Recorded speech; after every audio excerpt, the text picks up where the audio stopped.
Em estúdio, tempo agora de falarmos da Rede de Alerta Europeia para Toxinas Marinhas. O Centro Interdisciplinar de Investigação Marinha e Ambiental da Universidade do Porto faz parte desta nova rede para recolha de informação de forma a aumentar a segurança dos consumidores em alimentos provenientes do mar. É meu convidado o Vítor Vasconcelos, presidente do CIMAR. Também não é a primeira vez que vem ao Mentes que Brilham, mesmo assim agradeço-lhe mais uma vez o facto de aceitar o nosso convite. Obrigado. Agora, para nos falar um pouco melhor sobre esta rede de alerta de toxinas marinhas. Exato. Este é um projeto europeu financiado por uma rede de projetos europeus que são Interreg Atlântico e que visa exatamente estudar a distribuição das toxinas marinhas que são produzidas por microalgas. Todos nós estamos habituados a ouvir falar de marés vermelhas, não é? Que são desenvolvimentos excessivos de microalgas no mar, que depois, ao produzirem toxinas, podem ser acumuladas, por exemplo, em bivalves, em mexilhões, em ostras, também em peixes, em crustáceos, em camarões, e que se nós as consumirmos podemos ser intoxicados. Aliás, no século passado, nos anos 60, em Portugal, morriam muitas pessoas por consumirem bivalves contaminados com estas toxinas.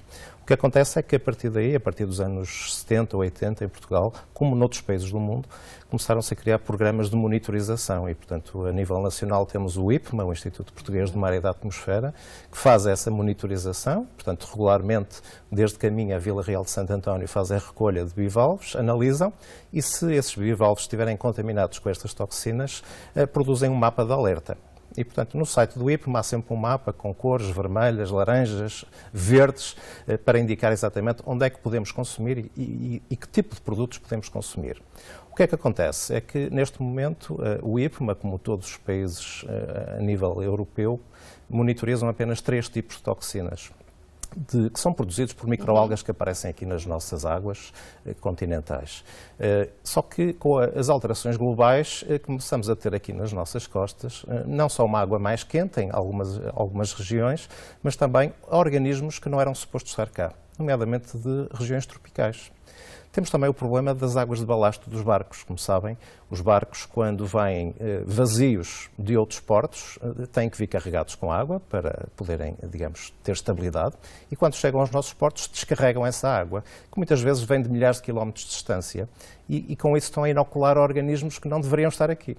E, portanto, com o aquecimento global e com estas águas de balasto, começamos a ter em Portugal organismos de águas tropicais que produzem outro tipo de toxinas que neste momento não monitorizamos. E esta rede tem exatamente essa função de descobrir a nível nacional, mas também a nível do Arco Atlântico Norte, ou seja, este projeto tem Portugal, Espanha, França, Inglaterra e a Irlanda, de forma a podermos fazer um mapeamento destas novas toxinas, portanto, para podermos informar as autoridades europeias de quais são as novas toxinas, quando aparecem, se aparecem em maior quantidade ou menor quantidade, e se é necessário fazer uma alteração legislativa para que o IPMA, como depois também as outras instituições a nível europeu, necessitem de monitorizar estas toxinas. São as chamadas toxinas emergentes? Exatamente, são as toxinas. E quais são as mais preocupantes? Ora bem, neste momento em Portugal nós monitorizamos uns nomes muito estranhos que eu vou dizer, mas as saxitoxinas, o ácido domoico e o ácido docadaico. São toxinas que causam, de uma forma geral, diarreia,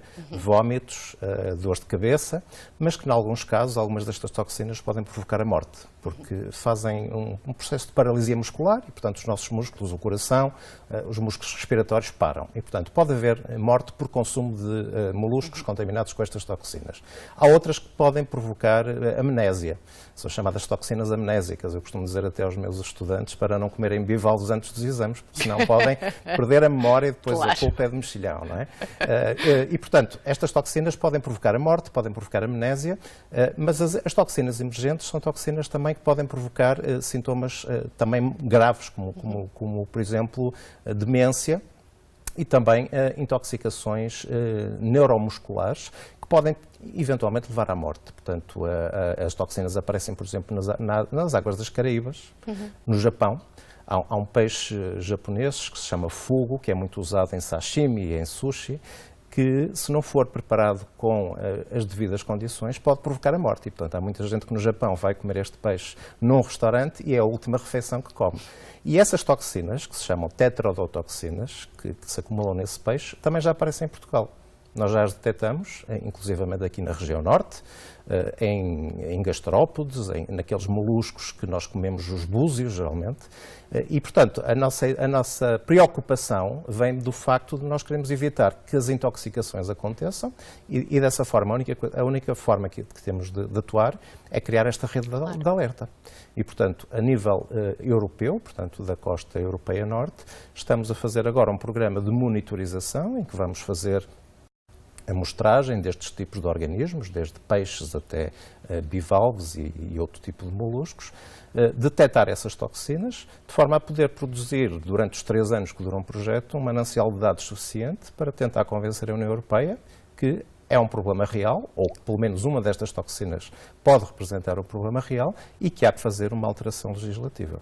É muito curioso pensarmos para um leigo, para quem não é da área, uma toxina que não faz mal nenhum a um peixe, por exemplo, e que pode ter ou trazer tantos danos a um ser humano. É verdade, porque nós temos que nos lembrar também que estas microalgas e os peixes já convivem há milhões de anos. Claro. E, portanto, o que é que acontece? Muitas vezes os organismos do ambiente onde estas toxinas se desenvolvem já estão imunizados às toxinas. Os seres humanos apareceram no mundo há muito pouco tempo, se formos considerar a escala geológica. E, portanto, nós não estamos habituados a estas toxinas.